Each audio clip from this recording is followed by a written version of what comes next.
Our second reader is a full-time public speaking and communications coach, occasional writer, and sometimes ukulele player. She shares her stories at events like this one. Welcome back to Tuesday Funk, Mare Swallow.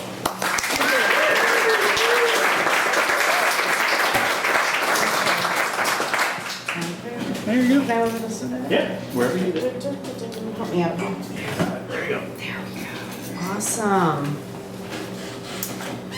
So I'm going to tell a story, but first, today is the 100th anniversary of women having the right to vote.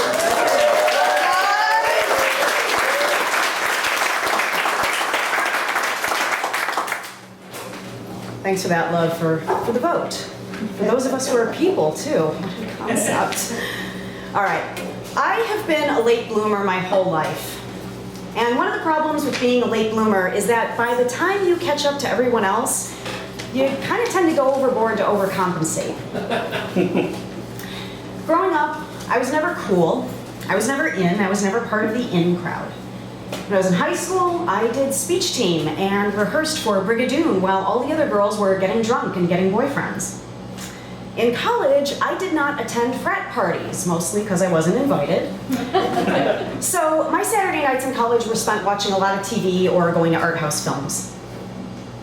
I was never into partying, truth, but you know, I didn't want to be like everyone else, but I secretly wanted to be hanging out with everyone else. I wanted people to like me. Well, right before my senior year in college, when I was 21, everything hit at once.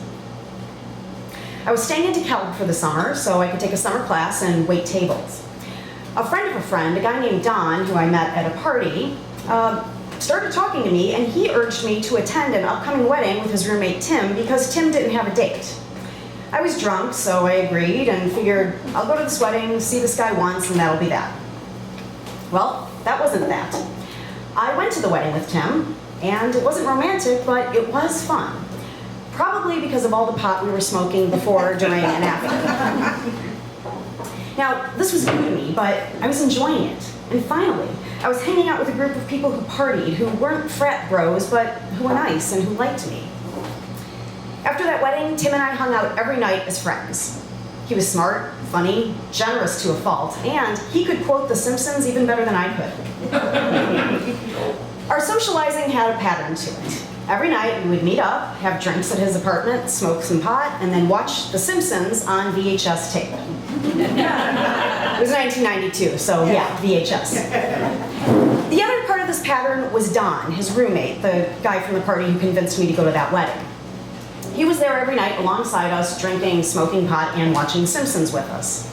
I liked having this consistent social life because I finally had a group of people, a small group, to hang out with, and no matter what day of the week it was, I had plans that evening. That said, I truly did not understand the friendship between Tim and Don. Tim seemed like a caretaker and provider, and Don seemed like a leech. Tim purchased and provided all the beer and pot that both of them consumed. Don also had a bit of a cocaine habit, so Tim would purchase cocaine for him, reasoning if he stays here in the apartment and does coke, it's safer than him going to Chicago and going to a crack house. Tim had a car, and he would give Don, rides everywhere. Even to parties where Tim wasn't invited or welcome. Don repaid the favor by ordering Tim around and complaining about him to his face. Don was just mean. He called me Step and Fetch It and would tell me to get him drinks whenever I was at their apartment. One time to get back at him, I made him a strawberry margarita with salt instead of sugar. He just felt toxic to me. I didn't like Don, but I liked Tim, so I tolerated Don. But I was also really jealous of Don. No matter how much he fucked up, he always got away with it. He was rude to everybody, but had friends who loved him.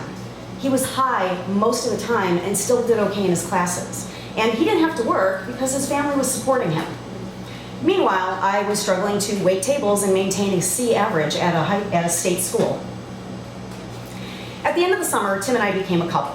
I was about to move into a new apartment, but my last apartment's lease ended, and then I had a gap of 7 days before my new lease started. So I either had to go home and miss work for a week, or I had to find some place in town to stay. Tim let me stay at his apartment. I was grateful for the favor, but I was also treading carefully because I didn't want him to think we were too serious yet. I stayed with a girlfriend on another night or two. So during the 7 days I stayed there, during the last 2 days, Tim went back to Chicago to stay with his parents. The night before he returned, Don and I hung out. We went and got something to eat, went back to the apartment, did the usual, have something to drink, smoke a lot of pot, watch The Simpsons, and then, I don't know who initiated it, but we ended up in bed. It wasn't smart, but it was exciting. Not because Don was some hot guy, not even by a little, he wasn't even cute, but because this was all so new to me. I had never cheated on a boyfriend before. I'd never been promiscuous before. And sleeping with your boyfriend's roommate, that was downright bad. Up until this point, the worst thing I'd ever done in my life was shoplift a pair of cheap earrings from Claire's, and they didn't even catch me. Yes.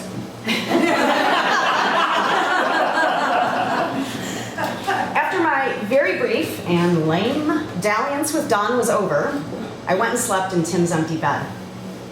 After that night, Don and I never even looked at each other or spoke of what happened.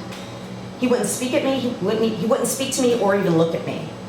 And I felt horrible. I just felt guilty and shamed and like I was carrying the weight of an anvil around with me all the time. I didn't want to hang out at Tim's apartment anymore. Couldn't we just hang out at mine? I wondered if Don had told anyone what had happened, and yet I couldn't bring myself to face him and ask him.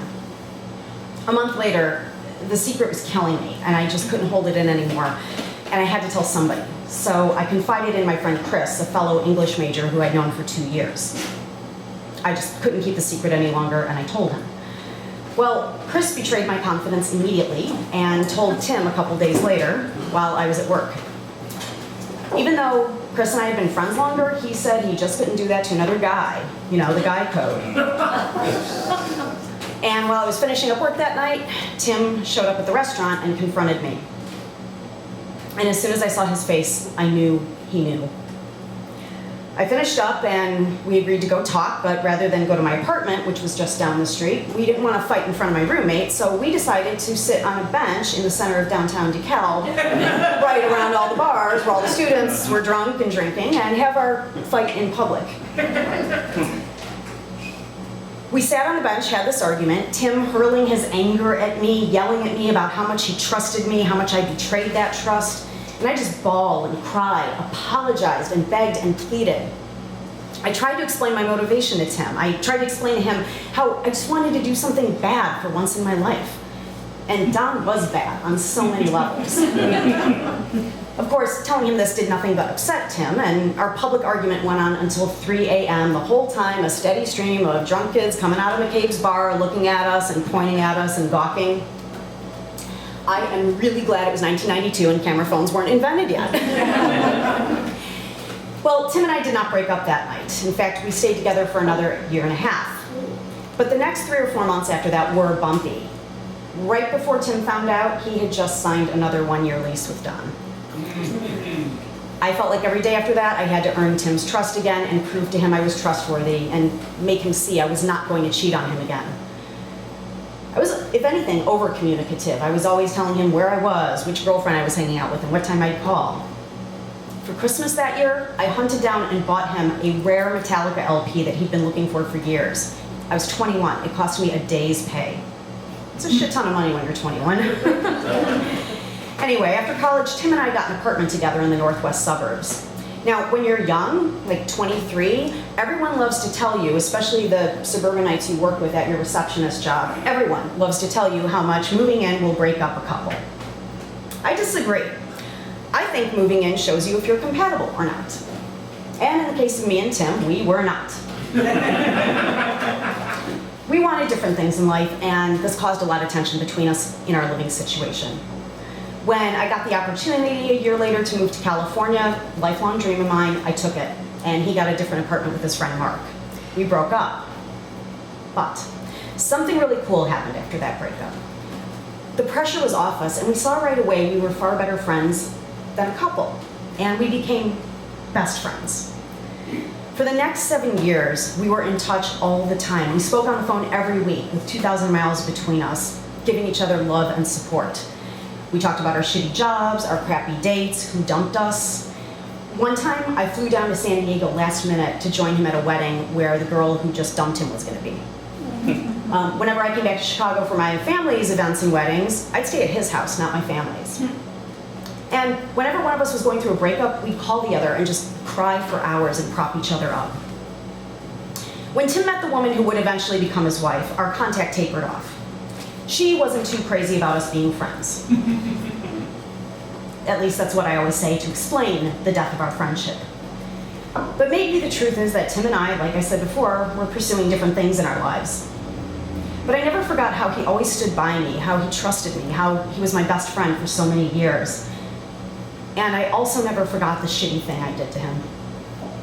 About 15 years ago, I thought about all this and thought about how Tim was such a great friend to me, but also how he forgave me when I was really shitty to him. And I wanted to apologize, not as the desperate 21-year-old I once was, but as a grown woman who knew what a shitty thing she did and how I didn't really deserve his kindness back then. So I wrote him an email. I did a little catch up on my life, and then I said, "Thank you for being such a good friend to me over the years. The last few months I lived in California were especially difficult, and you were always there for me. I know I was sometimes a jerk to you, and I apologize. I appreciate all the support you gave me. You're an amazing person." My apology wasn't quite as specific as I had planned. All those years later, even in an email, even though Tim wasn't in front of me, I still couldn't bring myself to say, "I'm sorry I cheated on you with your roommate." A week later, he wrote back to me and said, "Thank you so much for your touching email.